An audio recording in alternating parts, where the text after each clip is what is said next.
एक तरफ middle east में विध्वंसक युद्ध चल रहा है, हर तरफ बारूद बरस रहा है और इन सब के बीच महामारी की दस्तक की बातें दुनिया को डरा रही हैं। जी हां, पिछले 6 सालों में हमने कोरोना के कई वेरिएंट्स देखे हैं, सब म्यूटेशंस देखे, लेकिन एक नया वेरिएंट सिकाडा जिसकी चर्चा लगातार हो रही है। दुनिया के 23 देशों में इसके केसेस रिपोर्ट किए जा रहे हैं। यह नया सिकाडा वेरिएंट कितना खतरनाक है, कोविड का BA.3.2 वेरिएंट इतना क्यों डरा रहा है और क्या ओमिक्रॉन से भी ज्यादा खतरनाक है ये? क्या आपकी वैक्सीन इस पर बेअसर हो जाएगी? और इस नए वेरिएंट के लक्षण क्या है? क्या लक्षण होंगे तब आपको टेस्ट कराना है? क्या खतरा होगा तब आपको जांच करानी है, डॉक्टर के पास जाना है? तमाम सवाल है। इन सब मुद्दों पर हमसे बात करने के लिए डॉक्टर्स का एक बड़ा पैनल हमारे साथ मौजूद है और साथ ही होंगे ऑडियंस के सवाल। लेकिन सबसे पहले एक रिपोर्ट देखिए और समझिए सिकाडा वेरिएंट के बारे में।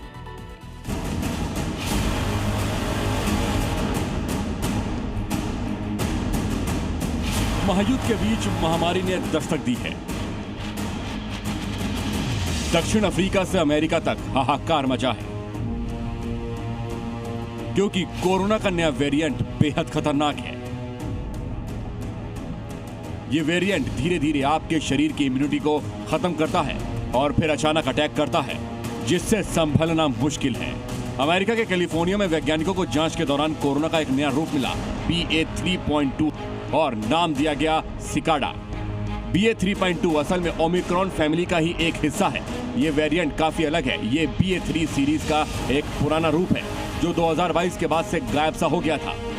ये वेरिएंट जेनेटिकली उन वेरिएंट से बिल्कुल अलग है जो पिछले 1 साल से दुनिया भर में फैले हैं। लेकिन अब आपको ये जानना जरूरी है कि कोरोना का ये खतरनाक वेरिएंट कोविड-19 से कितना अलग है।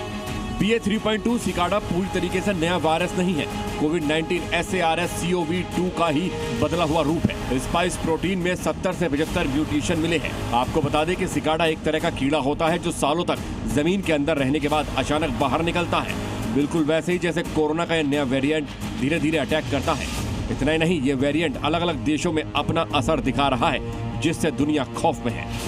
सबसे पहला केस 2024 में दक्षिण अफ्रीका में मिला। अमेरिका के 25 राज्य BA.3.2 की चपेट में हैं। दुनिया के 23 देशों में ये वायरस फैल चुका है। इतना ही नहीं, डेनमार्क, जर्मनी, नीदरलैंड जैसे देशों में भी सिकाडा फैल चुका है। इस नए वेरिएंट के लक्षण भी सामान्य हैं जो इसकी जल्दी पहचान नहीं होने देते, जैसे गले में खराश और खांसी का होना, नाक बहना या बंद होना, थकान और सिर दर्द। इसके अलावा बॉडी पेन और हल्के बुखार के साथ साथ पेट दर्द और दस्त जैसे लक्षण दिखाई देते हैं। साफ है कि खतरा टला नहीं है, बस उसका रूप बदला है। हम डॉक्टर से यही जानने की कोशिश करेंगे कि आप इससे कैसे बचें। तब तक आप बने रहिए जी न्यूज के साथ।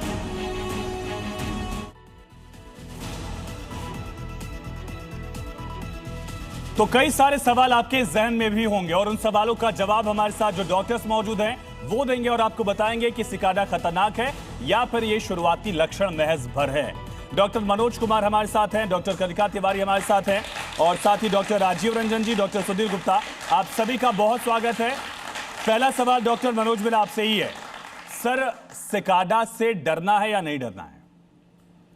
देखिए, सिकाडा जो है, जो अभी आपके रिपोर्ट में भी आपने दिखाया कि BA.3.2 जो वेरिएंट है, ये अभी 22 देशों में फैल चुका है। सबसे ज़्यादा US से रिपोर्ट हुई है और आपने बिल्कुल कहा कि इसकी एनालॉजी जो है एक इंसेक्ट है, सिकाडा उससे मिलती जुलती है। खतरनाक है या नहीं है, अभी जो कुछ भी हमें रिपोर्ट्स मिल रहे हैं वो लैब बेस्ड हैं। इसका क्या क्लिनिकल इम्पैक्ट होगा ये अभी तक पता नहीं है। बट जहाँ तक बात है कि चूँकि 70 से 75 म्यूटेशंस हैं, तो निश्चित तौर पे इसकी जो इन्वेजन की कैपेसिटी होगी ज़्यादा होगी। पुराने जो हमने इम्यूनिटी जो वैक्सीन से या पुराने इन्फेक्शन से लिए हैं उसको सरपास कर जाएगा। कितना घातक होगा, कितनी हॉस्पिटलाइजेशन होगी, कितनी मौतें होगी, ये कहना मुश्किल है। बट मोस्ट ऑफ द जो रिपोर्ट्स अभी तक आई हैं उसमें ये माना जा रहा है कि इतना खतरनाक नहीं होगा। निश्चित तौर पे जो कॉमन फ्लू जैसे जो सिम्टम्स होते हैं उस तरह के जो कोविड के अन्य सिम्टम्स थे वैसा ही होगा। डॉक्टर राजीव, लेकिन पहचानेंगे कैसे कि आम बुखार है, खांसी है, सर्दी जुकाम है या फिर सिकाडा का भी असर है? उसको डिस्टिंग्विश कैसे करेंगे? जैसा कि हम जानते हैं कि कोविड-19 में भी देखा हमने, डिफरेंट वेरिएंट्स के सिम्टम्स तो लगभग सेम ही होते हैं, जिसमें तेज बुखार, बॉडी एक, सर्दी, खांसी, गले में दर्द होता है। जब भी आपका कोई बुखार या ऐसे सिम्टम्स 72 आवर्स से ज़्यादा हो जाए तब आपको अपने चिकित्सक को संपर्क करना चाहिए। जैसे जी न्यूज़ के माध्यम से हमें ये शो करने को मिल रहा है और हम बता रहे हैं कि नए वेरिएंट आए हैं जो कि 22 देश समेत अमेरिका में भी काफ़ी तेज़ी से फैल रहा है। ऐसे वायरस काफ़ी तेज़ी से फैलते हैं लेकिन लीथल कैपेसिटी नहीं है, तो सावधान रहना जरूरी है और कोविड से हमने बहुत कुछ सीखा है, तो सभी लोग इसके लिए तैयार हैं और ऐसी जागरूकता होती रहेगी तो हम और भी अच्छे से तैयार हो सकते हैं। डॉक्टर कनिका, क्या मास्क की ज़रूरत आ गई है? फिर से मास्क निकाला जाए? जी, मेरे हिसाब से मास्क को अब लगाना शुरू कर देना चाहिए, क्योंकि अगर ये वेरिएंट बाहर आ रहा है, हमारी जो भारत सरकार है वो भी इस पे क्लोज नज़र रखी हुई है, तो बेटर है कि कहीं भी बाहर भीड़ भाड़ वाली जगह में जाएं तो मास्क लगाएं। N95 मास्क लगाना ज़्यादा बेटर होगा और हाईली वेंटिलेटेड एरिया पे रहें जहां पर एकदम भीड़ भाड़ ना हो, ओपन स्पेसेस हो। एंड मास्क के साथ साथ और भी प्रिकॉशंस ले तो बेटर है, लाइक हाथ को बार बार धोएं अगर कहीं पर कुछ टच होता है तो। एंड बाकी आपको थोड़े भी सिम्टम्स हों, सर्दी जुकाम खांसी, जैसा कि सर ने बोला कि 72 आवर्स तक अगर होता है तो फिर ज़रूर अपने चिकित्सक से मिलें। डॉक्टर सुधीर, क्या जो वैक्सीन लगवाई गई थी उसके बूस्टर डोज की ज़रूरत है या अभी वैक्सीन की इम्यूनिटी उतनी कारगर है जितना हम सिकाडा से लड़ सकते हैं? जैसा कि आपने अभी अपनी रिपोर्ट में भी दिखाया, सिकाडा में बहुत सारी म्यूटेशंस हैं। ये ओमिक्रॉन फैमिली का ही एक वेरिएंट है जिसमें कि इसके जो पेरेंट ओमिक्रॉन है उससे 50 से ज़्यादा वेरिएशन है और जो वुहान में जो वायरस मिला था उससे करीब करीब 70 से ज़्यादा वेरिएशन है। तो इससे ये समझा जा रहा है कि ये जो शरीर की इम्यूनिटी सिस्टम जो है, प्रतिरोधक क्षमता है, उसको चकमा दे सकता है और इसकी वजह से साथ में जो इसके लक्षण आ सकते हैं। जो वैक्सीन अभी तक लगी है, अभी तक जो सामने आए हैं, जो WHO ने बोला है और जो भी साइंटिस्ट ने बोला है वो यही बोला है कि जिन लोगों को वैक्सीन लगी है वो इससे सीवियर डिजीज़ जो होने हैं उसका खतरा कम रहेगा, लेकिन हल्का जो बीमारी है जैसे सर्दी जुकाम या आमतौर पर इस तरह के जो लक्षण आते हैं वो रह सकते हैं, तो उसमें घबराने की ज़रूरत नहीं है। यहाँ तक कि WHO ने भी इसको वेरिएंट ऑफ कंसर्न नहीं कहा है, इसको वेरिएंट ऑफ मॉनिटरिंग कहा है, ताकि मॉनिटर करने की आवश्यकता है, लेकिन इससे घबराने की आवश्यकता नहीं है।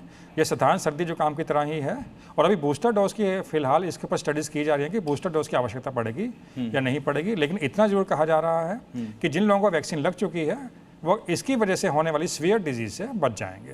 डॉक्टर मनोज, कब तक खुद इलाज कर सकते हैं, कब डॉक्टर से इलाज करवाने जाना? ये बड़ी समस्या भारत में रहती है, लोग खुद ही अपना इलाज शुरू कर देते हैं, तो कब तक घरेलू इलाज कर सकते हैं, डॉक्टर के पास कब चले जाना है लक्षण दिखने पर? देखिए, मैंने कहा कि जो कॉमन फ्लू है, जिस तरह से रेस्पिरेटरी इन्फेक्शन होता है वैसे सिम्टम्स होते हैं, फीवर, सोर थ्रोट, गले में दर्द और मसल्स पेन्स वगैरह होते हैं, तो आप 2 दिन तक तो निश्चित तौर पे आप वेट कर सकते हैं, क्योंकि अदर वायरल डिजीजेस की तरह ये भी सेल्फ लिमिटिंग इलनेस है। बट हम लोग आज के डेट में अगर हम कहें तो हम लोग मेंटली और मेडिकली वेल इक्विप्ड हैं। वो डेल्टा वेरिएंट वाली बात नहीं है, तो हमारे पास सब कुछ है, समझ भी है कोविड की। तो मुझे ऐसा लगता है कि टेस्ट तो अभी बहुत कम हो रहे हैं और पॉजिटिविटी रेट देखिए, अभी यूएस में भी जो CDC का जो head centre for disease control का डेटा, उसमें 3.4% है।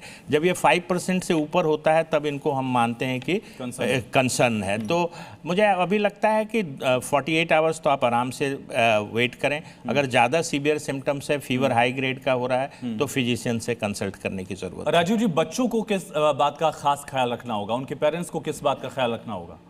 जैसा कि मैंने डिफरेंट प्लेटफॉर्म्स पे हमेशा कहा है कि एक कोविड के बाद आपने देखे तमाम तरह के वेरिएंट्स म्यूटेशन होते रहते हैं, तो हमें लॉन्ग टर्म इम्यूनिटी पे वर्क करना चाहिए। मैं अपने सारे पेशेंट के पेरेंट्स को यही एडवाइस देता हूँ कि बच्चों की इम्यूनिटी पे वर्क करें, उन्हें लॉन्ग टर्म उनकी इम्यूनिटी को बिल्डअप करने के लिए supplements, vitamin D3, vitamin C का प्रयोग करें, नेचुरल रिसोर्सेज का ज़्यादा प्रयोग करें, जैसे च्यवनप्राश, आंवला और प्रोटीन रिच डाइट दें, काफ़ी मात्रा में हाइड्रेशन रखें।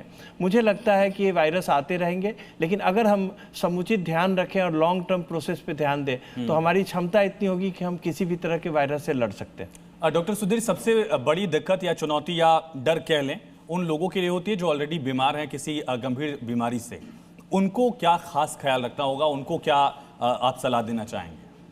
जो लोग पहले से बीमार हैं, जैसे किडनी के पेशेंट है, हार्ट के पेशेंट है, कैंसर के पेशेंट है, या जिनके लंग्स वीक हैं, डेफिनेटली उनमें कोई भी जो इन्फेक्शन होती है शरीर में, सिर्फ सिकाडा नहीं, कोविड नहीं है, कोई भी इन्फेक्शन होती है वो बहुत तेज़ी से फैल जाती है और गंभीर रूप धारण कर लेती है। ऐसे व्यक्तियों से मेरे खास तौर से अपील रहेगी, जो वैक्सीनेटेड है बहुत अच्छी बात है, जो वैक्सीनेटेड नहीं है उनको वैक्सीन अवेलेबल हो सकती है तो वह वैक्सीनेशन करवाना चाहिए। और दूसरी चीज़ ये ध्यान में रखनी चाहिए कि यदि कोई बीमार है, जिसको सर्दी खांसी जुकाम है या किसी और तरीके से, तो उनसे थोड़ा दूरी बना के रखें।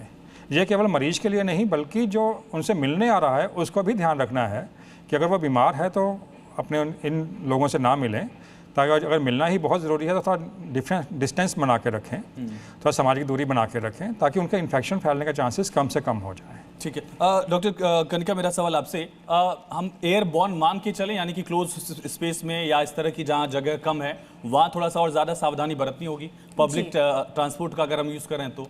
जी बिल्कुल, हमें ये मानना चाहिए क्योंकि जो टेस्ट साउथ अफ्रीका में जब ये पहली बार डिटेक्ट हुआ था 2024 में, तो जो इसके स्वैप कल्चर्स RT-PCR जो टेस्ट हुए थे उसमें ये पॉजिटिव आया था।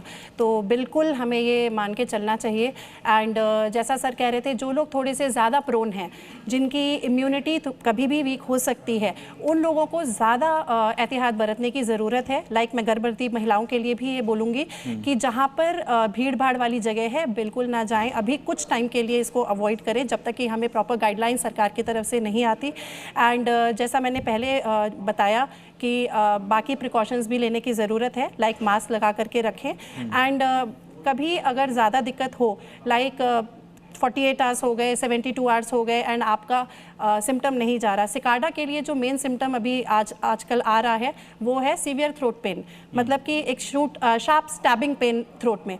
तो इस तरह का पेन अगर 2 से 3 दिन तक रहता है तो ज़रूर आप अपने डॉक्टर से मिलें। डॉक्टर मनोज, हमने देखा कि लॉन्ग कोविड की वजह से कोविड पेशेंट्स को बहुत सारी दिक्कतें पेश आई थी। अगर उस तरह की पहले से ही दिक्कत है तो और क्या यहाँ पर करना होगा? देखिए, लॉन्ग कोविड को हमने देखा और बड़े नॉन स्पेसिफिक से प्रेजेंटेशन है इसके, 200 तरीके से ये प्रेजेंट करता है। तो मतलब आपको सांस फूलने से लेके चक्कर आने से लेके ऐसे तमाम लक्षण, सुनने में दिक्कत, बालों का गिरना, मतलब बहुत सारे पोस्ट के कोविड हैं। तो मुझे ऐसा लगता है कि वो भी अब टाइम पीरियड बढ़ गया। अगर आप डेल्टा वेरिएंट से देखें, 21 से 5 साल हो गए, और ओमिक्रॉन में कोई ज़्यादा मुझे नहीं लगा कि है। पोस्ट कोविड का एक और कैरेक्टर है कि चाहे आपको माइल्ड कोविड हो चाहे सीवियर कोविड हो, पोस्ट कोविड के लक्षण आ सकते हैं। तो जहाँ तक अभी जैसे बात हो रही थी कि आप चाहें तो आप लगा सकते हैं बूस्टर डोज।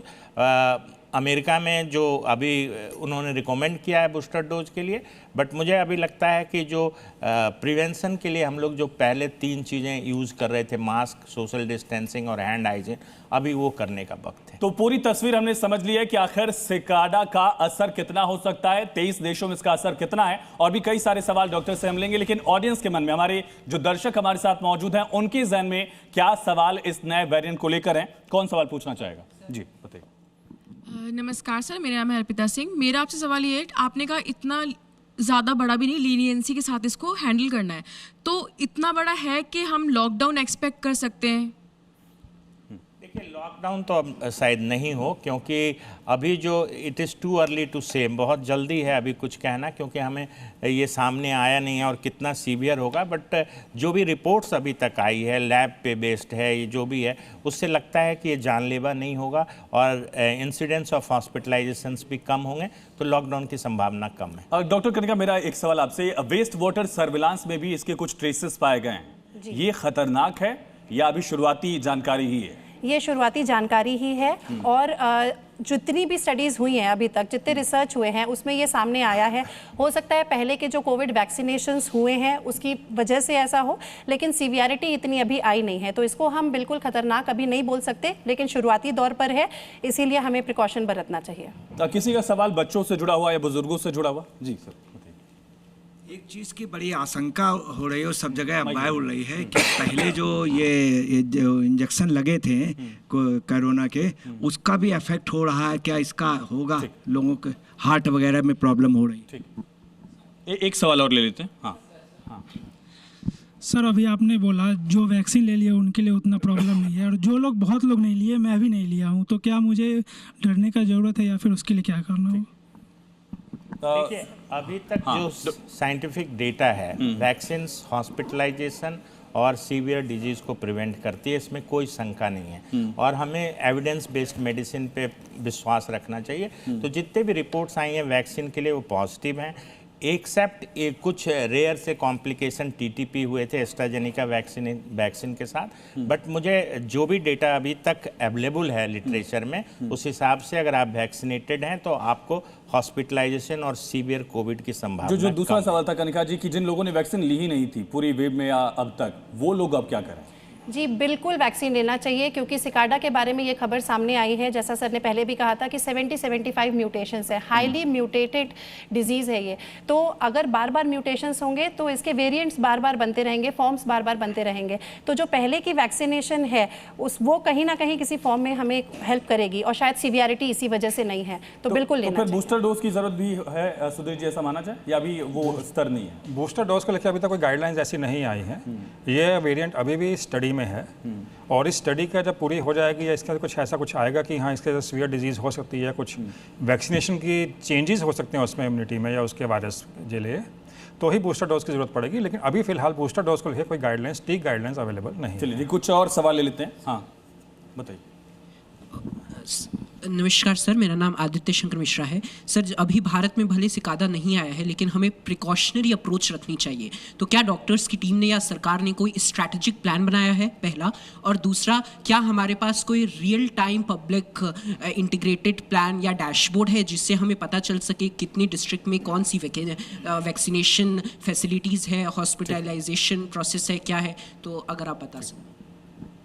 हाँ कनिका जी बताइए। जी, भारत में अभी तक कोई कंफर्म केस नहीं है, जैसा अभी हमें डेटा मिला है, तो कोई ऐसा प्रोग्राम बनाने की अभी तक ज़रूरत पड़ी नहीं है। लेकिन जो बाहर के सारे डेटाज आए हैं, रिकॉर्ड्स आए हैं, उसको मद्देनज़र रखते हुए WHO ने और भारत सरकार ने इस पर वॉच रखना शुरू कर दिया है। जो ट्रैवलर्स हैं उन पर भी वॉच रखी जा रही है। तो जब जैसे जैसे केसेस आएंगे उस हिसाब से टीम बनाई जाएगी। राजीव जी, मेरा सवाल आपसे, फिलहाल शुरुआती दौर में एशिया में उतने केसेस रिपोर्ट नहीं किए गए, क्या ये इस हिस्से में भी देश दुनिया के पहुंच सकता है? ये आशंका जाहिर की जा रही है। जब भी हम किसी भी इन्फेक्शियस डिजीज, खासकर वायरस इन्फेक्शन की बातें करते हैं, तो कभी भी किसी भी देश में पहुंच सकता है। जानते हैं कि ग्लोबली इतनी ट्रेवल्स पैसेंजर्स आते जाते हैं, और क्योंकि ये कम्युनिकेबल डिजीज होता है तो ये हमेशा आशंका बनी रहती है, और इसीलिए सावधानी भी आवश्यक है कि आप अपना सावधानी रखें और क्राउडेड और काफ़ी भीड़ भाड़ इलाके से बचें, अपने इम्यूनिटी पे वर्क करें। सो यस, ये कभी भी फैल सकता है, और अभी हम इसको देख रहे हैं, जैसे कि इंडिया में इसमें रिपोर्टेड केसेज अभी नहीं आए हैं, तो यहाँ अभी कोई चिंता की बात तो नहीं है। ट्रैवल रिस्ट्रिक्शंस को लेकर अभी तो कोई गाइडलाइन नहीं, लेकिन क्या लोगों को ख्याल रखना चाहिए कि इस देश की यात्रा करने से बच्चे शुरुआती दौर में ऐसा कुछ? मुझे लगता है अभी तो जियोपॉलिटिकल इश्यूज के हिसाब से मिडिल ईस्ट से बचना चाहिए। इस वायरस से तो अभी हम वायरस से पहले बारूद से बचिए, आप ये कहना चाह रहे हैं? जी जी, ठीक है। मनोज सर, मेरा सवाल आपसे, जो लोग पहले से ही इन्फेक्टेड थे कोविड से, उनमें तो एक नेचुरल इम्यूनिटी है, तो वो लोग थोड़ा सा रिलीफ महसूस कर सकते हैं क्या?